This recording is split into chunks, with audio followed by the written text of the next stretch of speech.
Well, I'd like to welcome you, Julie, the legend that is Julie Cronin, to the Women in Rugby League Life with the Lioness project. Welcome. Just such an icon in the game of women's rugby league, an international, and a lot of years playing rugby league, which not just at international, but also club level, and a coach at club level as well. So welcome to this interview. Hi, Julia. Nice to meet you again after so many years. I know, it's been far too long, hasn't it? Far too long, definitely. So, how did you start then? How did you get involved in rugby league, Julie? Wow. Many moons ago, when I was a youngster, obviously I've aged a bit now. It was in 1985. There was a local derby where Acorn always versed Heworth every year for a charity, and it was for the York Baby Scanner. So I played for the York Acorn, and they said, right, the girls play rugby and the men will cheerlead this time. So we had a 6 weeks crash course in how to play a rugby league. So we met on the Naesmire. The girls hadn't a clue. We'd never touched a ball, never knew the rules of the game or anything. So after 6 weeks, we had to stage this game, which actually the York Acorn won. Yet again, winning side, which is a good thing. Yeah, we won by quite a lot, but we did raise £2,000 for the baby scanner, which in 1985 was a lot of money, and there was nearly a 2,000 crowd that supported us. Oh wow, how brilliant's that? It was. So we started off as that, then the girls said, oh, we really need to carry on playing rugby. Then there was very little teams that we knew, such I think it was Guiseley was one of them that we played, and I think we played out of York Civil Service then originally, and then it carried on from there really. So you were one of the first teams then? Yeah, first teams to be playing. Yeah, we were like one of the originals. I think the other girls, Guiseley or I don't know, it's Hunslet, they'd been playing I think maybe a year or so before we started. But I think the girls just got the hunger for it, and they just loved it and said, right, we want to carry on. So how old were you when you started playing? I was 18. Yeah, 18. I did break off when I was 21, just for 9. Well, I had Kelly, I had my daughter. And after 3 months of her being born, back to rugby. I remember you having pushing her up and down the touchline. Exactly. So it was get rid of this baby fat, go back to rugby, take the baby with you if you needed to. And yeah, it was a good way of getting your fitness back, getting your figure back, and having a lot of fun. Yeah. So tell us about your international career then. And so you played for York Ladies, and because you also sort of played for your county as well, didn't you, before you began to build up? Yeah, I had about four games with the county. Obviously we did Old Trafford, which obviously you know about, which was one of the curtain raisers in the men's final. That was electric. 40,000, over 40,000 people there. Yorkshire beat Lancashire 6-0, but we only had 6 minutes each way. Nearly scored, got wiped out, didn't get the try, gutted. But hey ho, I got on the pitch, which, oh my God, what? It was just electrifying. It was amazing. And then obviously after playing 10, 11 years, got called up an invitation to get selected for Great Britain, go to the trials in, I think it was about 95 or the beginning of 1995, before the tour went 18 months later, mid 1996. So went for trials and got in. So tell us about that call up when you got that letter. Oh, wow. I knew that the trials went okay, because I know that obviously we'd spoke to certain people, because Joe Lydon, and there was Kevin, I forgot his surname, he was the hooker for Castleford at the time. The professional men were actually... Kevin Beardmore. That's it. Where I think they were scoring us points to what we did, what we didn't. And somebody had said, you've done all right on points. And I thought, well, we'll see. I want to know if I get in or whatever. This is a chance. And I got a letter saying that I was in the 32 squad. I was over the moon, amazed. It was like, great, I really want this. I want to do it. This is the one chance, if I've got it, that I can go play for my country. And it was more or less like, what family support have I got? Because my daughter at the time was 6, nearly 7. I would need family support for her for 3.5 weeks while we were away. Obviously, the coaches were behind me at York, which obviously was the Atkins brothers. Family, friends, even York players, everybody was just, if you've got a chance, go for it. As well as, obviously, before we got there was a lot of things, fundraising and everything going as well. So it was hard work for 18 months, but you got picked, you went for it. So tell us a bit about before you went on tour then, so obviously you've got a young child. Yeah. What was the expectations of all training and then we'll come on to the fundraising, which I think is really big. It was quite hard. We still played for our clubs. We still had, if you got selected, if you got selected, that we had pre-games as well that we had to play against the best of the rest. We still worked. We had to raise money, which I don't know, it was £700-800 or something even to go on tour. So every weekend was basically rugby, whether it was training. I think we trained, was it once every 3 weeks or 4 weeks for Great Britain, as well as training for our own clubs during the week. I still had to fit some bar work in. So I had a bit of beer money sometimes. And obviously for going fundraising, I would need a beer while I was there because it was hectic. And it was constant for 18 months, plus obviously the childcare for Kelly. Yeah. Because with her being an only child, and I was a mum on my own. I didn't have no husband then, I'd got rid of that. And it was like, where can I put the baby? So, so I had childcare as well to contend with. But thank God I had my mum and dad. My family were fantastic. They supported me. And even friends would babysit for me so I could go fundraising. I was never stuck. So I actually had the right background in order for me to set up and try and achieve what I could. Yeah. So tell us about, what did you do to fundraise then? Oh, God. Well, there was pub crawls, obviously, which in rugby I think is quite common then. Everybody was always on the beer. We did like race nights, auctions, did a lot of auctions. John Stabler and Roland Davis, who were at York Rugby League Club then, let me go there with buckets. They had us up in the VIP lounges afterwards, going around there. I couldn't have asked for better support from York Rugby League ground at all. And the lads also said, come train with us, Cronin. You can train with the boys. Oh, I did it once, never again. Oh, they're just absolute animals, trust me. But lovely animals. The York Rugby League team did totally support me, though. The men were absolutely brilliant as well. Sounds a real community event and so much support for you to get you there. Yeah, I think, and also I was the only one from York. A friend of mine from the team had been selected, but she dropped out because obviously she was very young, which I was gutted she didn't go because it had been a true experience for her, like Jane Banks. She was only a youngster, but look what Jane's become. Absolutely amazing young woman she is, and how many tours she did. But unfortunately, the little one who came with me just didn't quite have that discipline. And you do need discipline. Yeah, so, you do. Yeah, shame really. Yeah. So you got the call up to actually go on tour. Yeah. Tell us a bit about that first tour then. What are your memories of it? Memories. Oh my God. What went on tour stayed on tour. No, it was amazing. It was tiring. It was 3.5 weeks. There was 7 games in 21 days. Obviously we went, flew into Sydney, had a get together.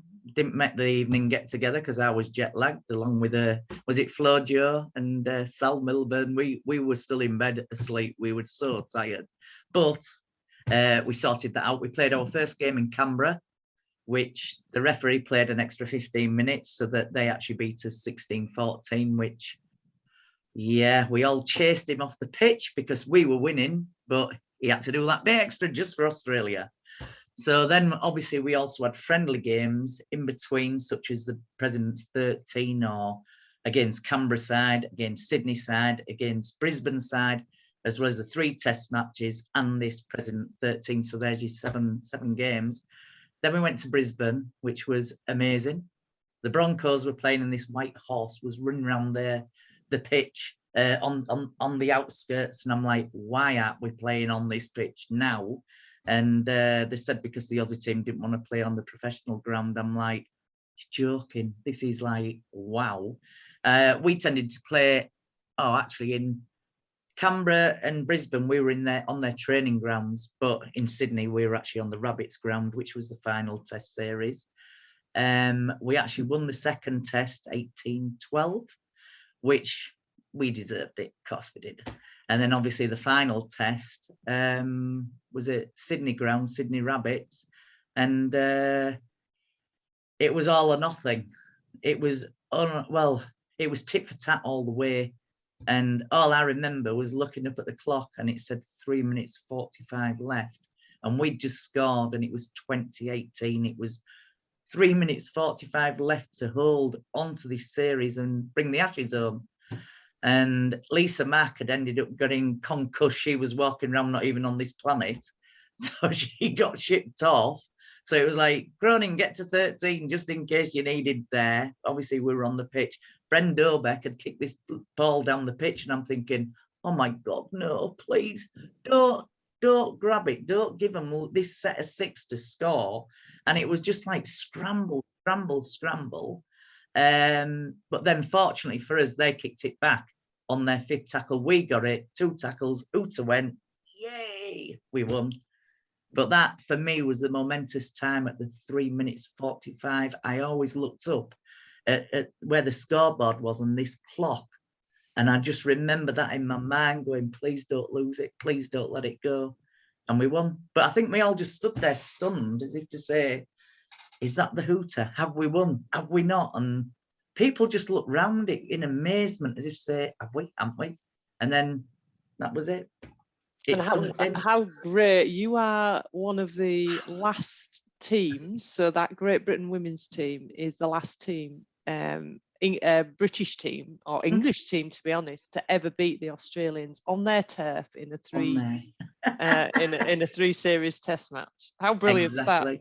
Oh, it was amazing. Absolutely. And I didn't know that till afterwards, that obviously the men, I don't think they'd won since 66, was it, or something? I don't know. 70 something, I think. Or was it 70 something? I'm not quite sure. But it was like, we've actually won the Ashes. And then really on tour, the Aussies weren't just the Aussies. They had New Zealand players in as well, because it was when they could have anybody on that side. If they lived in Australia, whether they were a Kiwi or not, they could play with the Aussies.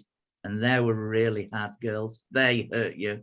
It was like, oh my God, the power of the rugby playing international was not club level. You got hard hitters in UK, but you'll come up against some of them Maoris. Bloody hell. I was like, oh, yeah. Oh, we earned it, but I tell you something, we deserved it. Yeah. You worked hard for that, didn't you? We wanted it. I think everybody wasn't going to ever leave without that trophy. We were so up for it. Every game, the only game that we lost out of them 7 games was that first test series, and that's because the ref robbed us. Other than that, we won all the games. It was like, yay. So what was it like coming home then? It was a bit of a letdown, to be honest. It was a bit of a letdown. I mean, I know when I came back, I mean, we got on the flight, everybody jumped in the pool in Sydney, fully clothed in our suits, because we were that absolutely over the moon, ecstatic, amazed. Then you get on the flight and you think, I'm coming home. You were tired. It was so tiring. Plus the thought with me was coming home to see my daughter, which I missed very much. Phone calls were made while I was away. She was in tears. I would cry. That mum-daughter thing really got to me, but it had to be done. And she knew that. So I just wanted to come back and hug my child first. I met a few of the players and my coaches in New Hayswick Sports Club when I got back, but it was flat. It was somber. It was flat. It was as though it meant nothing, which is quite sad, really. And even coming back, I remember saying I don't want to play club games just for at least a couple of weeks, 2-3 weeks a month, because I'm rugbyed out. I was hurting it. It was hard. It was challenging. And I mean, I ended up playing within a week because obviously there were shortages, and I just thought, please don't, just give me a break. But it was nothing. And all you'd get, sometimes it was quite sad, because if you went into town, oh, here she is, she thinks she's clever than the rest of them. She thinks she's hard. She thinks she's this. She played for Great Britain. She thinks and it was horrible. To be honest, nobody recognised you for anything that you'd done. Not that we wanted to be put on a pedestal, but at Why least not, actually, Julie? Because you just won the Ashes. To be honest, though, you played it down because of other people playing it down. It was just whatever. It was horrible, to be honest. To me, it was, you'd done something so, family and everybody was so proud. But then you just played it down when you were out, because it'd just be another wise crack, or men would just be, oh, she thinks she's some at her. And I just thought, do you know what? Because then it wasn't recognised as a woman's sport, which is where I think people forget. Then it was, oh, women don't play rugby. Women aren't as good as men. Women are, and this is what we had to contend with in 96. And our rugby career, really, when we were younger, because it wasn't looked upon, or you were just hardened women, and that was it. So it's quite sad, really, where now, thank God, the women are recognised for being sports people. Absolutely. It's total change, isn't it? Yeah. It's quite sad. We did have after that, when we got back off tour, was it a year later, we ended up on Wembley doing blooming flags. At Wembley, bloody final, it was Shoulder Armour, I remember, and Paul Young were singing. And they wouldn't even let us have our rugby shirts on, our kit on, nothing, because we all brought a shirt home. I brought one of each back, because I swapped one of mine with an Aussie shirt. And it's like, we had to wear white tracksuit and white baseball caps. I went, who knows it's even us? And I was like, this is awful. We actually won the tour last year, but we still got on Wembley ground. We wafted our flags, and it was even a bomb scare as well. It was meant not to happen at this bloody Wembley thing. But then we got invited, was it the Sportswomen of the Year? I think we all stayed in Cockfosters, one of Lisa Max or somebody's relative. We all had sleeping bags, and we actually got invited to Sportswoman of the Year teams. And golf bloody beat us, didn't it? I'm like, I have in that. But no, at least we got invited to London as well. Yeah. So did you get second then? I think we did. Yeah, I think we were picked at the post, but it's like we said, we're the only ever team. But no, I think golf took it. I was like, okay, let's go out and get a party now. But yeah. So what do you think the hardest part of your international career was then? Wow. I would say, I mean, it took, well, I do and I don't, because if you're disciplined and bloody minded, as I say, if you want that, you will do it. And my thing is, I wanted it more than anything else, because I've done so much with playing for Yorkshire. I thought, this is maybe my only chance that I might have of doing this, because with having Kelly, which was small, and I thought, do you know what, I'm just going to give everything for it. It was childcare, it was working, it was juggling, it was playing rugby at club level, it was training for GB, it was doing everything. I mean, it was hard work, but do you know what, it was worth it. Oh, fantastic. So what's a positive then? Tell us a bit more about the positives. What have you got from your experience? I think when I came back, I hope it made me a better player. Obviously, I knew there was different grades in rugby by then. I would say proved to me that I could do anything if I wanted to. Give you the confidence. And the positives were, we brought them Ashes home. Nobody's ever done it. We brought them. Nobody else has. I'm like, yeah, even though we've hidden it for how many years, we still beat the Aussies on their ground. So to me, that's a positive. Yeah. And it's made me a better person. You understand people more. You've got to work as a team.